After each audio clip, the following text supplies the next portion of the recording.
alimenta, cara? Já fiz essa pergunta lá atrás, naquela última live que a gente fez, mas, novamente, agora no YouTube, né? Do que você Legume se cozido. alimenta? Legume cozido. É isso que Sim, eu tô sim, perguntando? sim. Sim, lógico, né? Para ter essa cutis, né, professor? É sobre isso que eu estou falando, com É sobre certeza. legume cozido que alimenta. É, Coma comida de verdade, não coma ultraprocessado. processado, né? É, porque eu estou vendo aqui 50 mil livros ali atrás, essa estante aí do Ah, professor ali. eu Qual que é o tenho livro que você indica para esses meus queridos alunos aí que estão te assistindo, que querem saber mais sobre projeto social, simples, prático, rápido e efetivo, como esse que você citou no exemplo aí? eu volto a dar o mesmo exemplo que eu te dei em off, assim, eu acho que todo mundo que eu acho que todo mundo trabalha atendendo gente, né, a gente não pode esquecer isso. Engenheiros, a filósofos, a gente trabalha com gente. E eu acho que design de serviços, né, aquele livro que eu te falei, depois você pode botar na descrição aqui, eu estou sem ele aqui, Tem na ele nossa biblioteca virtual, tem na viu? biblioteca virtual aí, ó. Tem Bota o na link da nossa biblioteca biblioteca virtual. virtual aqui. E qual biblioteca virtual vocês usam? Nem sabia que Do tinha. grupo A. Do grupo A? Do Olha aí. grupo A. Até olhar lá. Bookmark, grupo A, tem um monte lá.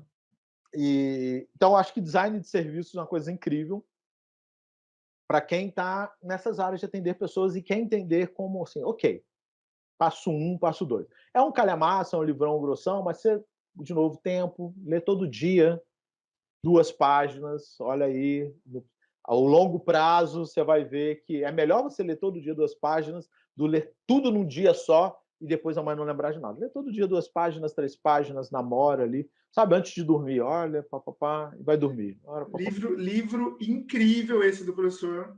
Esse livro eu usei ele para fazer a minha aula de a, a solução de problemas complexos, né? Criatividade para a solução de problemas complexos. E o pessoal adorou, porque eu abri o livro ali na hora da aula, tal, foi bem É, bacana. Esse livro eu também usei muito, eu estou fazendo mestrado em design, então fiz a aula de design de serviços, então a gente usou bastante coisa desse livro. Então, esse livro que o professor está indicando é um baita livro incrível. Depois eu tem ponho o outros link aqui embaixo. incríveis, né? Mas eu acho que para ficar em um, né, para não, não dar mais. Mas tem o próprio Model Business Canvas, né? O livro do Model Business Canvas. Deixa eu pegar ele aqui, esse eu acho que está aqui, só um O minuto. Business Model Canvas, do Oscar Wilder. Né? Isso, É, isso. Não, não está aqui o meu, não sei, não está. é. Esse também na disciplina de projetos a gente usa bastante para estruturar, ele consegue ajudar a gente a fazer o início, meio e fim ali, né? É que na verdade você fez a pior pergunta para mim, né? Eu posso ficar horas indicando livros, assim, posso indicar Hamlet, por exemplo, que eu acho que tem vários livros incríveis. Porque eu tenho um mantra, agora é verdade, assim, que é o seguinte: todo mundo tem interesses, né? Você se interessa por coisas, todo mundo tem interesses. Então, a minha dica sempre é leia coisas no que você se interessa, mas se aprofunde nelas. Porque aí você vai aprender sobre outras coisas. Isso é bacana. O cara fala assim, então vou dar alguns exemplos preconceituosos, né? Não, que a pessoa fala, Professor polêmico. não, a pessoa fala, e eu estou até defendendo, a pessoa fala, funk não sei o quê, não posso ler sobre funk não serve. Eu falei, cara, gosta de funk? Putz, conhece a história do funk, lê sobre isso, como que funciona, quem são as pessoas e como funciona a harmonia e como Sim. que funciona a parte da música, como que esse cara surgiu, a palavra funk. Vai lá atrás, no África Bambata, no gueto Então americano. e é Vai lá. legal que você vai falar, putz, que monte de outras coisas eu descobri e que talvez te interessem, porque já que você se interessa por funk, você pode se interessar por essas outras coisas também, né? E eu acho que isso sempre é um bom começo, porque eu acho que qualquer área do conhecimento você pode aprender sobre qualquer outra área. Essa frase é meio complexa, é meio contraditória, mas eu gosto muito de literatura. Né? E é verdade, eu gosto. Mas eu gosto do processo de edição da literatura, como que é feito, qual papel foi utilizado. Nossa, esse livro foi feito em papel pólen, esse aqui foi Mas, em papel branco. tá. Aí você. Achei que você gostava do roteiro ali. Eu gosto do Não, roteiro. não, eu gosto do processo de edição. Eu falo assim, nossa, aqui esse livro é mal feito, esse livro aqui é colado, ele não é costurado. E você vai aprendendo. Por quê? Porque eu gosto do assunto e acabei me misturando, né? Então a gente vai aprendendo um monte. Então aprendi sobre negócios da educação, da editoração, aprendo sobre storytelling com uma leitura, né? Um bom livro vai te dar uma ótima storytelling. E eu vou dar mais uma dica. Deixa eu pegar o livro da Malu, que é da organização, que é um calhamaço. E ele é um livro que eu não tenho a menor ideia para onde ele foi, se eu doei ele. Tá aqui, ó. Malu Gaspar. A Malu Gaspar fez um livro incrível com esse cara aqui, que eu quero mostrar dele porque ele é grossíssimo. Aí eu falei, cara, que livro. Aí comprei esse livro. Falei, vou lendo aos pouquinhos, não era. E eu li esse livro no fim de semana. Eu, Washington, né? Porque eu estava de férias e tudo mais. Mas a questão é, eu olhei esse livro e foi quando eu falei para ela, falei, que aula de roteiro. Um livro bem escrito, com sacada de gancho, tipo cinema, sabe? Então ele é muito fácil de ser lido. E eu fui lendo tudo e falei, que coisa bacana, né? Ela fez um livro e eu consegui ler o livro muito rápido porque ele não ficou cansativo. E batata, ele virou filme, tá? Estão gravando o filme dele. Aí eu falei, e o que eu quero dizer com isso? Lendo sobre política, um livro de política, eu fui aprendendo sobre como escrever uma história super complexa de uma forma organizada. Esse é um livro que eu guardei, senão eu teria dado para alguém. Falei, cara, eu vou guardar esse livro porque eu quero, quando eu escrever um livro, eu quero que ele seja assim, sabe? Eu quero que ele seja fácil de ser lido, que seja gostoso de ser lido, apesar de ter 600 páginas, 700 páginas, porque era isso que ela queria. Então, tudo, acho que dá para você aprender sobre tudo com qualquer coisa. Então, sinta-se livre. Eu acredito muito nos itinerários formativos por causa disso. Você dá um livro na mão do aluno e ele vai vendo. Só mais um exemplo, eu gosto muito de música, né?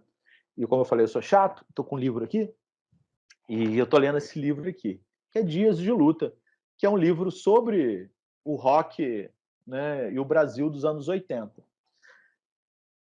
Aí, lendo esse livro, eu tenho vários insights sobre negócios, sobre educação, né?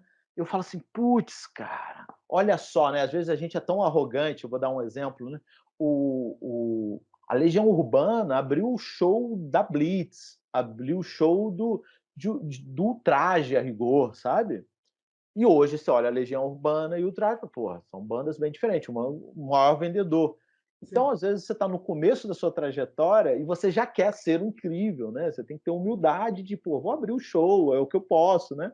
E tudo mais. Aí eu tive esse insight, falei, putz, é verdade, né, cara? Onde que eu estou sendo arrogante? Né? Onde que eu estou achando que eu sou a Legião Urbana do É o final de livro, né? carreira? Esse é o poder do livro que leva você para esses lugares. Acho que eu adoro também é, essa sensação. Ontem eu estava lendo por questão. Eu estou em casa com ele, eu tenho ele eletrônico e no papel. Todo mundo cita ele, que é o Começo pelo Porquê do Simon Sinek. Já vi o vídeo, sei lá, 10 vezes. Do propósito lá, né? Comece pelo Porquê. Só que eu nunca li, e eu tenho o livro. Eu falo, e aí de novo eu tô aqui fazendo a disciplina, e eu falei, cara, eu vou. E eu peguei o livro, eu sei lá, em meia hora eu li metade dele. Porque eu entrei em flow. E eu, caraca. Porque é meio a reafirmação de uma coisa, um monte de coisa que eu já sabia, mas não do meu ponto de vista. Aí sim eu entendi algumas coisas que eu achei que tinha entendido. E aí você vai para esses lugares porque você parte sempre de você, né? Do que você já sabe, né? E aí você vai fazendo os links, vai aparecendo as luzinhas na sua cabeça. Sim, a leitura de um livro, isso aí que você está falando é incrível, né? Ela é muito para dentro, né? Ela é muito, reverbera muito. Então, depende de quem lê. Existem 7 pessoas leram um livro, são 7 livros diferentes, né? Porque cada um entendeu de um jeito. Essa é a grande beleza, né? Então, leiam. A minha única dica é essa. Só que quando você for estudar, estuda por livros também, é bacana. Mas eu estou vendo vídeo no YouTube, legal, ver Isso que eu vídeo. ia perguntar. Documentário, vídeo, você não. Vejo, eu sou um ratão de YouTube, vejo coisas incríveis no YouTube, inclusive o canal do Edu Campos. Mas, mas vejo, sou um rato de YouTube, muito, coisas incríveis. Mas eu acho que não são coisas diferentes, e talvez pela minha idade, pela minha mídia, eu não sei, mas eu volto na questão do tempo. Eu acho que o tempo ele é fundamental para um processo de amadurecimento das coisas. Então, por isso que eu não acredito muito em aula expositiva, né? Eu acho que a aula expositiva acontece, mas se ela termina em si só, eu posso dar a melhor aula do mundo explicando o que é entropia. Se é uma aula do mundo, você nunca vai entender entropia, porque você precisa ir embora com essa coisa na cabeça, ficar uma Refletir. semana pensando nisso, não é uma semana depois da aula, uma semana pensando nisso, para depois a gente voltar a falar sobre ela de novo. É bacana, aí talvez dê certo. Então, eu acho que o livro te dá tempo de eu ler um parágrafo, fechar e falar, uau! E ficar pensando nesse um parágrafo um tempão. O vídeo, ainda que você possa pausar, mas ele é uma mídia que não propicia, não te incentiva a fazer isso. Você está ali no vídeo, passou o vídeo, passou. Né? Dificilmente você vai no vídeo e fala assim, nossa, vou voltar para ver isso de novo. E de novo. Porque aí eu tenho que voltar. E no livro eu não preciso voltar. Né? O livro está ali. E lembrando que quando você lê, né, é visual e auditivo, mesmo que você leia, aí é um pouco de neurociência, né? Mentalmente, porque a gente já se acostumou com a leitura silenciosa. Então, a minha leitura silenciosa para o meu cérebro não faz diferença nenhuma, né? É uma leitura. Então, eu estou vendo, estou lendo e estou olhando aquilo tudo. Então, algumas coisas é gostoso, é muito bacana você voltar e ler, e anotar, e escrever, né? E estudar, né? O nome disso é estudar, né? Um assunto. Eu falo isso para meus colegas, eu falo assim, o que você está fazendo? Eu falo, estou estudando. Ele, o quê? Eu falei, o rock dos anos 80. Ele, o quê? Você está estudando? Eu falei, estou estudando, eu estou lendo um livro. Então, Aí eu leio o livro, faço anotação. Aí eu sim. paro a leitura e vou ouvir. Ele fala assim, fulano de tal disse isso. Eu falei, não conheço essa banda, deixa eu ouvir essa banda. Aí eu ouço a banda, aí vejo uma entrevista do cara, aí volto pro livro de novo. Olha só, a multimídia rodando, né? E tendo o livro como Multiletramentos. multiletramentos e tendo o livro como itinerário formativo ali, né? Como o eixo, né, na verdade, Sim, sim. formativo. Eu acho que a gente pode fazer Pô, isso de tudo, sabe? Você pode falar. Eu acho que quando o cara pega um livro, incrível, putz, eu nunca tive tanto em Sapiens, né? Lá, sim. famoso Sapiens, O Sapiens, sim, do é esse Yuval livro, até Harari. porque ele é gigante, então É, também você vai lendo ele, lê, e fica, então, se você meu, ler você o fica, Sapiens meu, de meu. sofregão, Você não tem todos os insights que ele gera em você. Você lê direto, de cabo a